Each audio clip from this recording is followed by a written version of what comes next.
નમસ્કાર દર્શક મિત્રો, સ્વાગત છે નવા વિડીયોમાં અને આપણા તમામ યુટ્યુબ ફેમિલીને જય શ્રી કૃષ્ણ, સીતારામ અને હર હર મહાદેવ।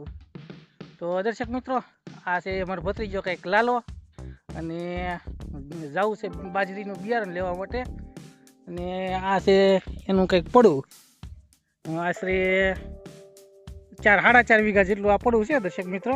ને આમાં કરવું છે કંઈક બાજરીનું વાવેતર। તો અત્યારે હાલમાં તો કયું બાજરીનું બિયારણ લેવું અને એ તો હજી કાંઈ નથી વિચાર્યું, પણ જાઉં હવે ભાદરોડ આપણે અહીંથી 3 થી 4 કિલોમીટર જેટલું થતું હોય છે અને આ રીતનું કંઈક પડવું દર્શક મિત્રો તૈયાર કરેલું છે।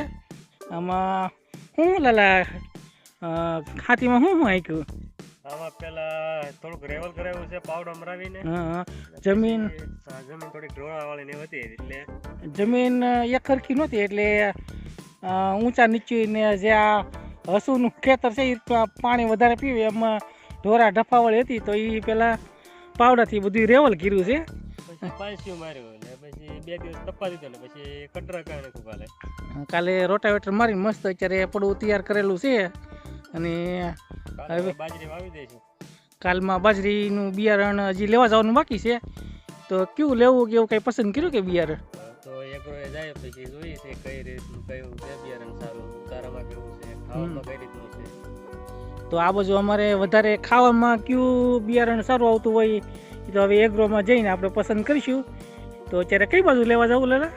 આપણે બાજુનો ગામ ભાદરોડ છે, ભાદરોડ અહીંયા એક ચેતન એગ્રો કરીને સરકાર માન્ય એગ્રો છે, તો એ આપણે એગ્રોમાં બિયારણ લેવા જાઉં અને ચાલો આપણે રસ્તામાં પણ વ્લોગ ચાલુ રાખશું અને કયું બિયારણ લેવું અને કઈ વેરાયટી પસંદ કરશું એ તો અહીંયા જઈને જ હવે ખબર પડશે। તો હવે કાલમાં વાવેતર કરી દેવું છે, આમાં મસ્ત રીતે રેવલ પડવું થઈ ગયું છે ને અત્યારે કટર પણ હાઈ ક્લાસ રીતે હાલી ગયેલું છે, મસ્ત પડવું છે અત્યારે। અને આ બાજુમાં હસમુખના ઘઉં છે, જોકે આ ઘઉંમાં થોડુંક રેવલ જમીન નહોતી કરેલી એટલે પાણી ઊંચા નીચી રીતના હાલે છે અને થોડાક પીલાશમાં દેખાય છે કારણ કે અમુક જગ્યાએ પાણી ભરાતું હાલે છે, એટલે આ લાલાએ રેવલ જે અમુક ઢોરા ડફા હતા એ મસ્ત રીતે હાઈ ક્લાસ રીતે રેવલ કરી દીધું છે। તો ઓલા તારે આવવાનું છે કે ચાલો ગાડી વાડી લઈને હવે તૈયાર થઈ હે।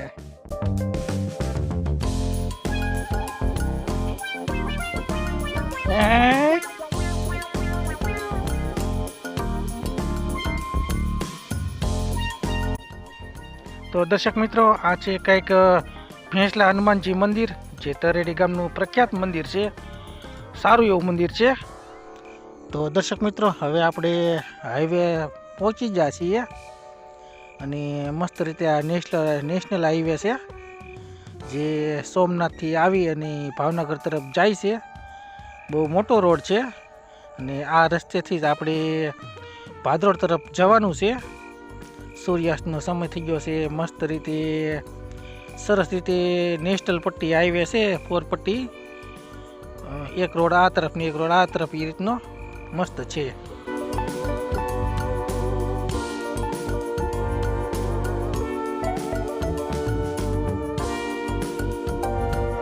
કેમ ભલા? તો હવે દર્શક મિત્રો, આપણું ભાદરોડનું પાટિયું નજીક આવી ગયું છે। આ જે તમને પાટિયું દેખાય જે સીધો રોડ છે એ મોવા તરફ જાય છે અને હમણાં પુલ આવશે, ત્યાંથી આપણે ભાદરોડ તરફ જવાનું છે।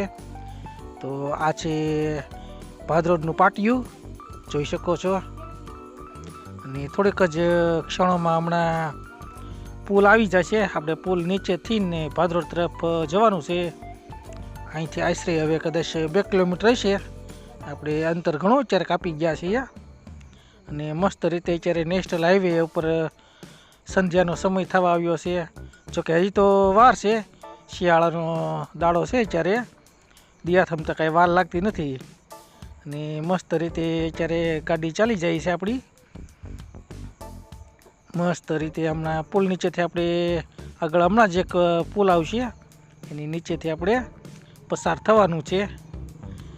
તો સામો આવી ગયો છે આપણો હવે પુલ અને આ નાળું, જે નાળું તમને દેખાય એની નીચેથી આપણે ભાદરોડ તરફ જવાનું છે. મસ્ત રીતે નેશનલ હાઈવે પેટમાં પાણીનો એવો રોડ છે. આ એક જમ્પર આવ્યો.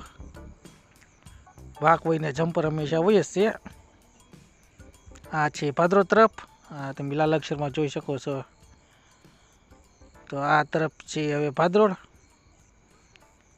જે આપણે ઓલી ગાડી આગળ બોલેરો હાલ્યો છે એ બાજુથી જવાનું છે, એ સાઈડથી. ચાલો અહીંથી હવે વળવાનું છે.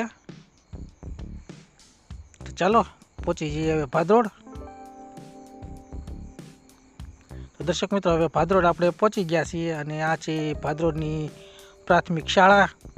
જોકે આમ જોઈએ તો ભાદરોડ ગામ ખૂબ મોટું છે, મોટી સ્કૂલ છે. આ જમ્પર વધારે છે આ ગામમાં. ને આ કંઈક આમ તો જોવા જઈએ તો આમ ગામ અંદર ગાળે ખૂબ જ મોટું છે. ને જે આપણો નેશનલ હાઈવે છે, પહેલાં ભાવનગર નેશનલ હાઈવે નહોતો ત્યારે બધા વાહનો આ રોડ ઉપરથી જ પસાર થતા હતા. જોઈ શકો છો તમે, ગામ ખૂબ મોટું છે.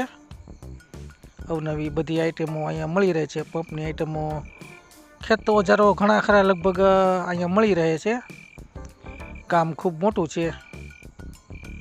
જમ્પર ખૂબ આવે છે આ ગામમાં. અને આ ગામમાં એગ્રો પણ ઘણા ખૂબ જ છે. 3-4 એગ્રો છે. તો આપણે જવાનું છે ચેતન એગ્રોમાં, જ્યાં સરકાર માન્ય છે. ઘણા એગ્રો છે આ બાજુ. અને ઘણા બધા ખેત ઓજારો પણ અહીંયા મળી રહે છે. આપણે પહોંચવા આવી ગયા છીએ આપણા એગ્રો નજીક. બસ એ આવી ગયો. હવે આ ગાડીની ઓલી તરફ જ આપણો એગ્રો આવી ગયો. આ જમ્પર આવ્યો. જમ્પરની વટી જાય એટલે આવી જશે આપણો એગ્રો. તો પહોંચી ગયા છીએ હવે આપણે આ ચેતન એગ્રો.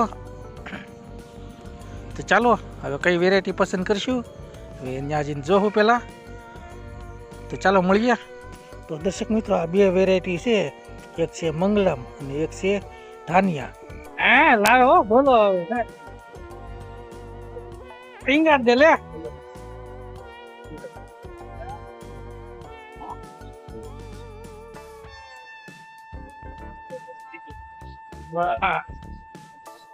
તો લઈને આવ્યા છીએ બાજરીનું કંઈક બિયારણ.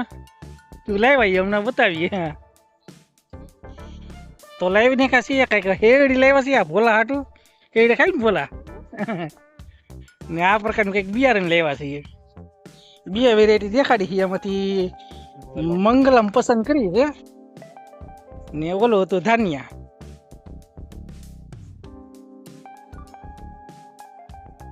ભાવની વાત કરવા જઈએ તો એમાં બિલ હતું ને લાલા. તો આ પ્રમાણે કંઈક ભાવ છે. એક થેલીના છે 550 રૂપિયા. કુલ છે 1650 રૂપિયા. અને મંગલમ 252. આ પ્રકારનું કંઈક બિયારણ છે. તો કાલે વાવી દઉં ને ભોલા તાર ખેતરમાં? હે